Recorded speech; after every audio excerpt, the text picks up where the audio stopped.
All right, so session one. So in session one, we begin by introducing the participants to one another, and then we introduce self-compassion. The foundation for self-compassion and compassion training in general is a sense of safety. However, compassion training is emotionally activating. Most people consider it more emotionally activating than mindfulness practice. There's a saying, love reveals everything unlike itself. Very common when people start to give themselves love, they feel the opposite. And then they think, oh, I'm not doing this right, So we focus in the first half of the first session a lot on safety, particularly on opening and closing. In other words, just as the lungs are always opening and closing, so is our emotional heart always opening and closing. And when people come to a program like this, they need to be given permission, in fact, even instructed to close when they need to close. So we use the word closing a lot. Close if you need to. We ask people to take responsibility for their emotional safety, but we also help them with their emotional safety. So there are three general kind of, you might say, rings of safety, or ways of monitoring safety. There's safety itself, then there's a challenge domain, and then there's an overwhelm domain. We always encourage people, when you feel overwhelmed, to move towards safety, and we show them how to do that. And then after the break, we begin to talk about what is self-compassion. And the way we begin to teach this is asking people, and I'll ask you now, when you have a friend, a dear friend who is suffering, who has failed, who feels inadequate, how do you relate to them? In other words, what is your attitude? What's your posture? What's the tone of your voice? What do you do? How do you feel when a dear friend is suffering? All right, so you're getting a feel for that. And now, imagine you are suffering, you have failed, you feel inadequate, like you didn't get that job promotion you wanted, or you got a bad diagnosis at the doctor. What goes on for you? Right? Big difference. So the research shows, Kristen's research shows, that people are much more compassionate toward others than they are toward themselves. And so basically asking this question, how would I treat somebody else, is a wonderful entrance into an understanding, first of all, of the necessity for self-compassion. In other words, why add insult to injury, but also how to do it. If ever anybody in this room is saying, I want to be more self-compassionate right now, something's really bad happened, I want to be more self-compassionate, how do I do it? Just ask yourself, if I had a dear friend who was in exactly this situation, what would I say? What would I do? What would my attitude be? And then do that for yourself, or at least begin to do it for yourself. So the informal definition of self-compassion is really treating ourselves with the same kindness and understanding as we would treat a dear friend when things go wrong. There's also the formal definition, which many of you are probably aware of. This is Kristen's definition. The three components. One is self-kindness. The other is common humanity. And another is mindfulness. The opposite of those are self-criticism, a sense of isolation, and kind of rumination. Michelle Becker very beautifully summarized self-compassion, if you want to kind of know what it's like. She calls it loving, connected presence. Loving, connected presence. So we don't have to be technical about this, right? But what's interesting is that most of us, when we think about compassion, we think about nurturing. We think about, nurturing. But is it any less compassionate for a firefighter to, go into a burning building and save somebody? It's different. There's a quality of acting in the world with care So Kristen and I like to talk about the yin and the yang of self-compassion. So the yin is comforting and soothing and validating, and the yang is protecting, providing, and motivating. So, for example, in the self-compassion area, if you are in a burning building and you think self-compassion is all about self-nurturance, you're not going to sit there and say, "Oh, poor me, the building's burning." You want to get out. That's the way to be self-compassionate. Okay? So, I would like to actually give you all a felt sense of these three components. So if you can stand up and are willing to stand up, please do that.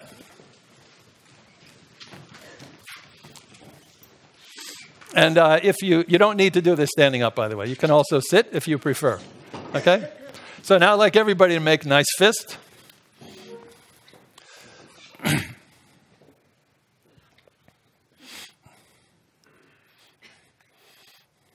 You may have the thought, how long am I going to have to make a nice fist? Why didn't I clip my fingernails? Something. But, we go through life a lot like this. When things are not as we like them to be, our instinctive response is kind of resistance, a fight, flight, freeze. We wish it weren't so, In subtle ways, we find ourselves clenching our jaws or tightening our fists, So this is not self-compassion. Actually, self-compassion feels a lot like this. So please throw your hands open. Yeah. Maybe close your eyes and check into your body. What kind of emotions arise right now? Right? This is an experience-based program. We're interested in how you feel. What kind of emotions? Can you shout out what you feel with this gesture? Relaxed. Relief. Free. Openness. Say it again. Whatever. Safety. Yeah, whatever. Yeah. Okay, so this is a gesture roughly corresponds to mindfulness. There's a kind of an open receptivity.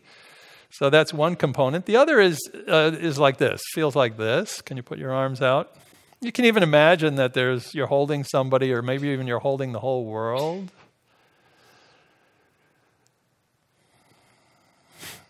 And drop in. What kind of feelings do you have with this gesture? Closeness. Connected and connected, available. Yeah. So you're getting a sense that self-compassion, it also feels a lot like this. In other words, it's not alone. It's being with. There is a quality of connectedness and care. Okay? And then the third component is like this. So the last one was common humanity, and this is the third. So just putting your hands over your heart and just feeling for a moment the sense of touch, maybe the warmth.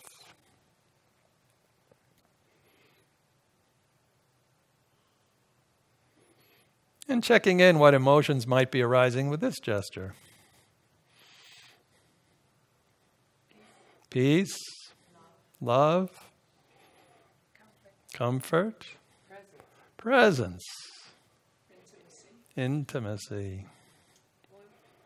One, tenderness. So this is a gesture which corresponds roughly to self-kindness. And the invitation is, if you like this experience, you can leave your hands there for the rest of your life. However, a lot of this is about nurturing and, but there's also the yang side of things. So anybody a Tai Chi or a karate person in this room? Raise your hand if you've ever done anything of that nature. Yeah. Nice. Okay. So what I'd like you to do is to get into a bit of a horse stance. Okay. So a horse stance, you spread your feet apart a bit, drop your center of gravity, turn your toes out. Yeah. Right? And just drop in this stance. And what do you feel in your body when you're like this? Strength. Ready. Balanced. Grounded. Yeah. So this is also self-compassion, by the way. And from this position, if you are going to be harmed, or even if there's a part of you that wants to harm you, you can say no. Let's do that together. No. Right? This is like in the Me Too movement, we've got the self-compassion of saying no. Right? But we don't only say no in life. We also say yes. Sometimes we need to care for ourselves in ways that we think we don't deserve, but is desperately necessary for our well-being and the well-being of others. So let's do a yes. And then also we need to actually, so this is in the yang of self-compassion, we had protecting, providing, but we also need to motivate ourselves. Sometimes the most compassionate thing we can do is something difficult. And we need to do it. We need to do it for our sake, for the sake of others. And so from a position of self-compassion, I'd like you to stand in kind of a normal way, but I would like you to feel the horse stance still in your body as you're standing in a normal way. In other words, grounded, centered, strong, and just take a few steps left and right, carrying this attitude or this spirit. You know, it's almost like walking as a martial artist, you know. You are strong, you are centered, you are ready for what arrives, you feel capable, and you can take on difficult challenges, okay? So that too is self-compassion. Okay, so please have a seat. And now I would like to invite Kristen to come onto the stage and to teach us the self-compassion break. This is our most popular informal practice in the MSC program, and it was also Kristen's brainchild, and it arose out of the 3 components that she developed. Okay, yes. So I'd like to teach you the self-compassion break. I know many of you have already done it, but you can just take a moment and close your eyes. Right, and whenever we do an experiential practice, we like to just start with a little mindfulness. So feeling your feet on the floor and the weight of your body on the chair. Coming back home to the here and now.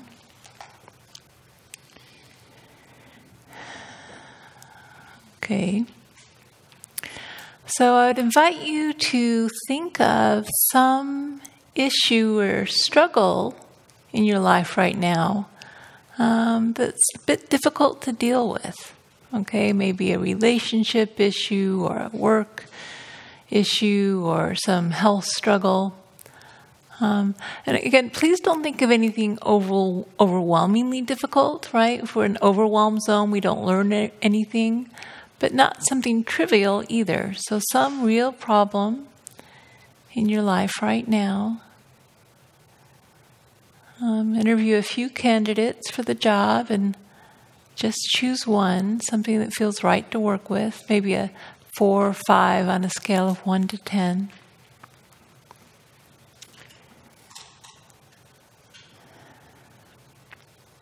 Really calling the situation to mind, what's happening, maybe what are you afraid might happen, who are the players involved,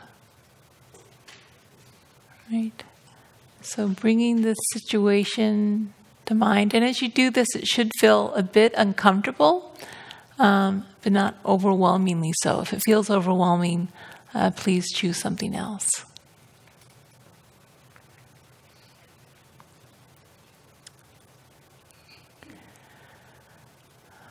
Okay, so what I'm going to be doing is I'm going to be saying a series of phrases that are designed to evoke the 3 basic components of self-compassion. And then I'll be giving you time to find your own language for expressing these ideas. So the first phrase is, this is a moment of suffering. Right? What you're going through right now, this struggle, this is a moment of suffering. What we're doing is we're bringing mindfulness to our pain. And so see if you can find some way of expressing this that really works for you in this moment. It may be something like, this really hurts. Or, really, really feeling so overwhelmed or struggling, or maybe just ouch.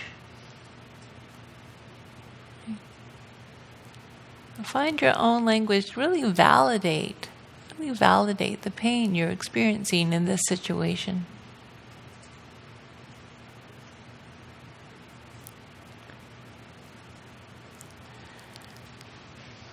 And then the second phrase is struggle, suffering. This is a part of life.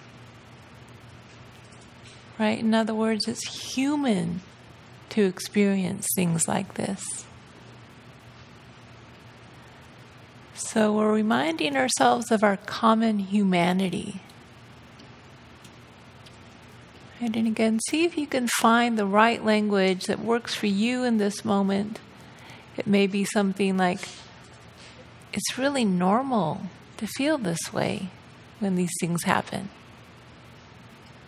Or, I'm not alone.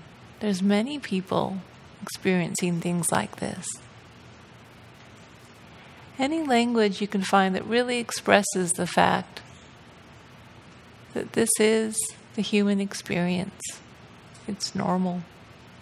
Maybe not okay, but it's normal. You aren't alone.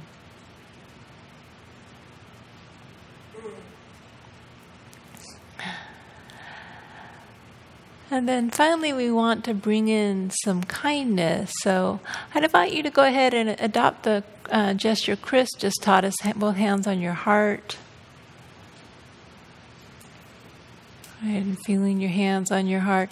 And see if you can let your hands express care and concern for the struggle you're experiencing. And really touching yourself in a way that's meaningful. Expressing your own care.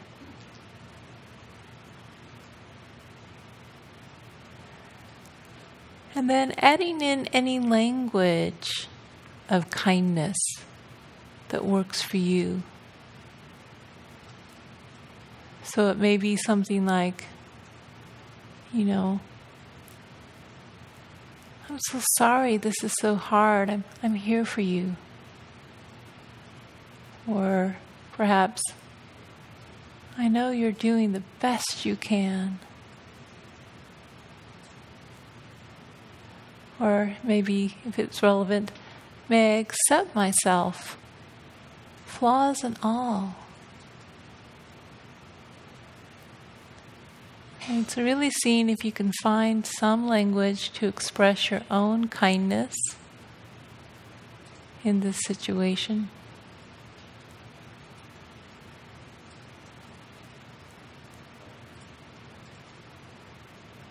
And if you aren't able to easily come up with language, or if it seems kind of artificial or awkward, you can also just imagine, what would I say to a dear friend who is going through the exact same situation I'm going through?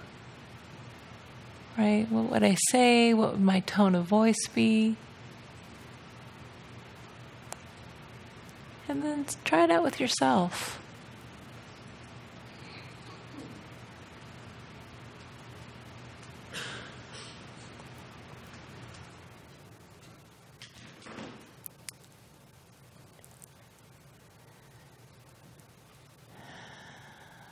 Okay, and then letting go of the practice. But before you close your eyes, I'd invite you to kind of take a wide-angle view of your body, just opening your awareness to your entire body and just really feeling what you're feeling right now. Right? Some of you will be feeling compassion and kindness. Some of you will be feeling the opposite in this moment. Some of you may be feeling numb, feeling nothing, right? And so the invitation is to allow yourself to be fully authentic in this moment, right? Whatever, we're just setting our intention to be more self-compassionate and then seeing what arises. Okay, and then you can open your eyes.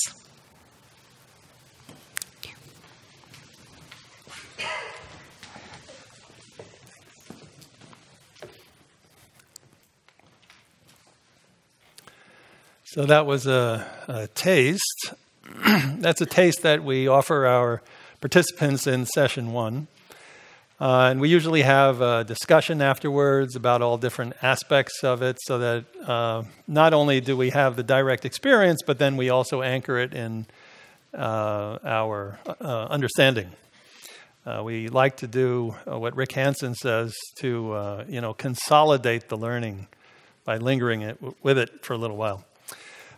So now I would like to show you a little video. This comes from a teacher in Houston, Gwen Brem, and it is a video of one of the participants in her class. And during the class in Houston, there was a shooter in her neighborhood, and this little video, this little interview of the participant took place 4 days later.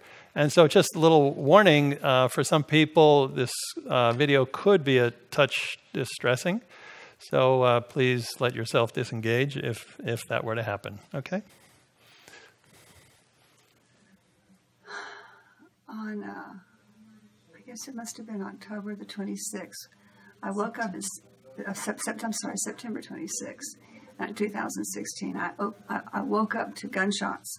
And I thought the pipes were clanking because I never heard gunshots. I woke my husband. I said, "What's that noise?" He said, "Barbara, that's gunshots." And he lunged for the telephone to call the police, and I lunged for my iPhone to call the neighbors. And I called my neighbors. One neighbor was fixing to leave the house, and I said, "Don't leave. There's gunshot." He said, "I almost left. There's gunshot out there." The shooter was 8 feet from his door and 50 feet from our door. Out in my neighborhood, my sweet little sleepy neighborhood there in Westview. And well, we hid in the kitchen before we knew what was really happening. He was walking up and down the street shooting at cars, but we were in our house. We hid in the kitchen, and I find myself saying, "This is a moment of suffering. Everyone suffers. May I be kind to myself in this moment." And then saying my 3 little things: may I be happy, may I be peaceful, may I be free from suffering. And I said it for other people in the community. Even though my mind was just pinging, I did that a bit. And then later that morning, about 10 o'clock, I went outside to visit with the neighbors, and I noticed that his car was right next to my driveway. And I walked over, and there was his little body just laying there, the shooter. They had left his little body there, and they hadn't covered him. It had been 5 hours. And my heart just opened toward him, how much suffering he must have had, and how he was just laying there. And as the day went on, and we talked to people, and it was, the community really just came forth. Everybody wanted to talk about it. Where were you? What was happening? People were so upset. And I realized that his suffering was so great that when it exploded, every person that was touched by that now holds a piece in their heart of his suffering. And how we can heal is if each person, this is for myself, if I can take that little piece that is in me of his suffering and be compassionate for him and for myself, that perhaps can help heal everyone. And today before class, I went to the forest to get something to take. I'm going to put over it where his body was and say a prayer tonight and put some holy water, because I want to honor him in some way. And I believe that was really from this class, that I responded with compassion rather than anger. Yeah. Hope it lasts. That's beautiful. That's beautiful. Thank you. So I was also moved, as I think you were, by the kind of the natural flow between caring for herself and then tenderness toward that body. The police had killed the shooter and just left it there. And she, the self-compassion awakens the energy of love and compassion, and it is omnidirectional, We just need to awaken it somehow.